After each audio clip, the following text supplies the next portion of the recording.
Good morning, Sandy Graham of Hobo Traveler in Luperon, Dominican Republic. So I think Friday. I'm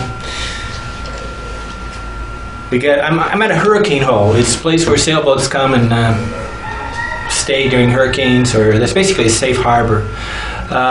There's a few of them around the planet, and being that sailboats were the primary form of transportation there when kind of the world started, transportation started, actually people started going farther than just walking.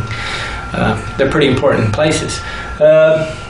Today I'm in my final stretches to go back to the United States and do a USA road trip, but truthfully what I want to do when I go home is publish a book. So I told Andrew, my techie, yesterday, the whole Google thing is Panda. I don't know if you know about these stuff, but the internet's really became like a we're in a swimming pool and they got three big pipes pumping water into it, filling it up, and we're constantly diluted. So it's became a cult of personality thing. So we're really we're worried about the internet because, and I'm basically just tired of the idea that I could be in a business that you have to work harder. You can triple your traffic and still make the same amount of money.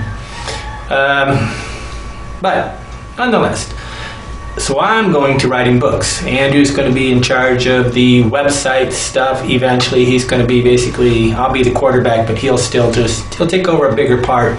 I'm trying to push him into understanding how to think like an owner and not like a employee that will take off for lunch right in the middle of a meeting, right? So I'm in the final draw. So I'm planning on submitting my book to, I think, booklocker.com. There's a lot of them. But they're print-on-demand book places where they actually publish them for them. I think 99.9% of books are written this way. You promote them, and then if you got really good, some big publisher will pick them up. But they get in Amazon.com, so there's absolutely no reason not to publish a book, because everything that happens with a regular publisher happens, except they don't put you on the top 10. They don't have a public relations. I don't have a public relations person that can get me on the top 10 New York Times reading thing. But if the book's good enough, it does it anyway, right? Okay, so I'm in the final thing. So I'm working actually today, every day on this book. I've decided that I gotta spend about 7 hours, six. I'm gonna spend 7. Let's see, 8, 4. I'm gonna spend 4 hours every day doing kind of tedious writing. It's not, I've got all the fun writing done. The fun writing is where you just write it out, rough draft it, whatever. The tedious writing is going through and changing the words to make them proper and stuff. A book is, eventually I hope to hire somebody that can just go through this, take it on the fly. Because there are people that can take relatively rough drafts and turn them into finished products really fast. And if I had that, I could publish a book every, 3 months. Because writing the body is easy for me, which is often hard for people coming up with ideas. But I was thinking today I need every day I have some sort of like travel tip, travel hint problem. Right now, supposedly the laundry here is good. That doesn't mean much. The travel writers, for the most part, should not be trusted, especially in any of the rich countries. Poor countries, they really are pretty savvy. In the rich countries, it's sort of like some wanker that thinks he goes to one country in some reason because he understands nothing. He don't know. He's only been to one country. He really can't know that he don't understand the world. Okay, but they come here, and a lot of the savvy travelers would never write a travel guide on a place like Dominican Republic because it's kind of it's like being in, I don't know, it's like walking into Starbucks and giving them like writing a guide on it. It'd be petty. It's a petty type of writing, okay? Okay, so I'm going to try to get my laundry done. The reason why, ever since I've been here, I haven't had anybody do my laundry with a dryer. I do my laundry, it costs $12 a load, or it costs between $8 and $12 to get my laundry done in Soso. This is crazy. You can pay somebody to work for 3 days here. for $12, and they want that just to do a load of laundry. So they just bend over, get it. Bend over. Okay, but so I'm going to try to get my shirts washed or buy some new. It's cheaper almost to buy new, but all the collars are stretching out, and it's really getting irritating because they keep getting bigger and bigger as I hand wash clothes.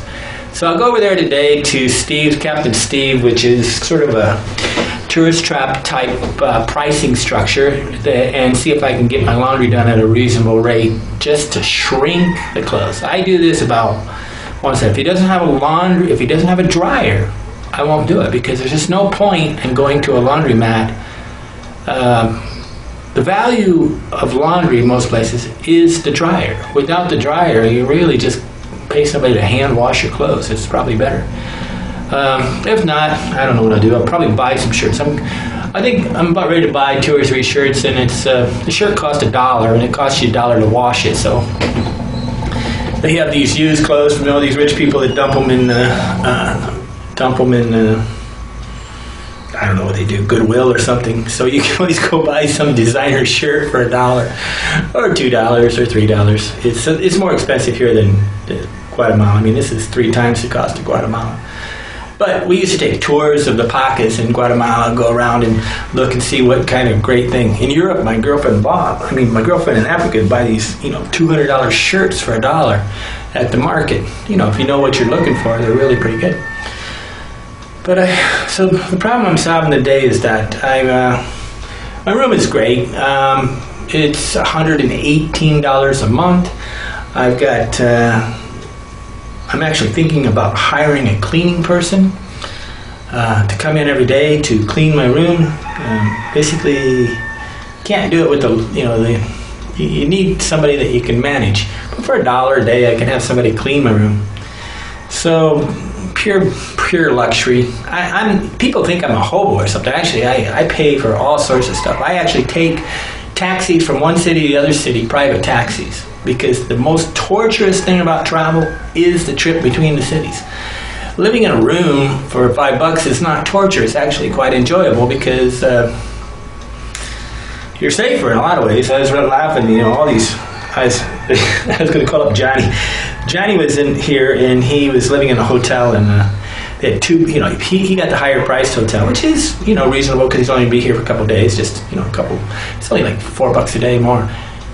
And there's 2 dogs. He couldn't sleep for 2 days because of the dogs. Well, last night they parked a car underneath it, turned up the volume full blast.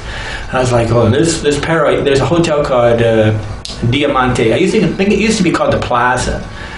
And it's just got so much noise that you can't live there. Now, sadly, there's nothing wrong with the hotel. It's the exterior.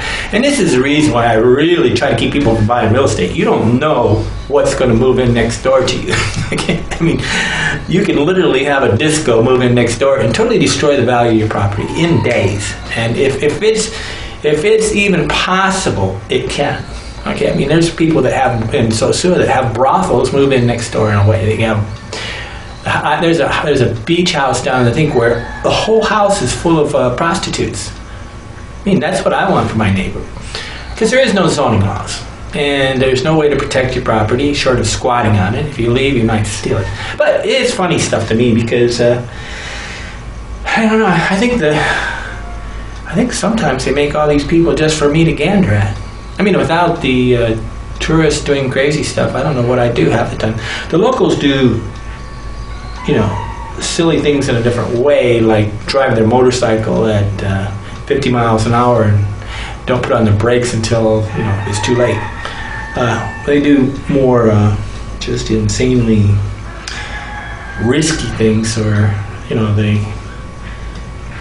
they're more like they're playing on their cell phone while you're trying to buy something, and then they tell you how much money they need, and you're going, if you wanted money, you might actually work, stop playing on your cell phone and have some.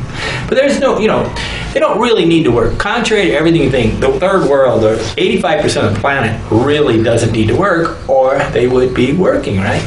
It's that cold weather of the north that forces us to work. When you're living in the tropics or subtropics, about from 40 degrees latitude to 40 degrees below the equator. You don't need to work. If you don't work, money is kind of a luxury. Okay, it's the resource curse. That's what you want to do. Look up on Wikipedia the resource curse. Well, today my goal is to try to go. I got so little to do. It's ridiculous. I'm going to take my shirts. Well, I'm not going to take my shirts. I'm going to walk over to Captain Steve and see if he has dryers. I expect him for dryers. Figure out the price per pound, and then try to see if he can shrink it. Then probably go buy some shirts. The more I think about it, I should just buy 4 shirts. This is ridiculous. Most of these shirts are practically worn out. They fade out, and when you wash things by hand with the soap they got here, it sort of bleaches them out too much. I use too much soap. Okay. Andy, Hobo Traveler, starting the day. Have a good day.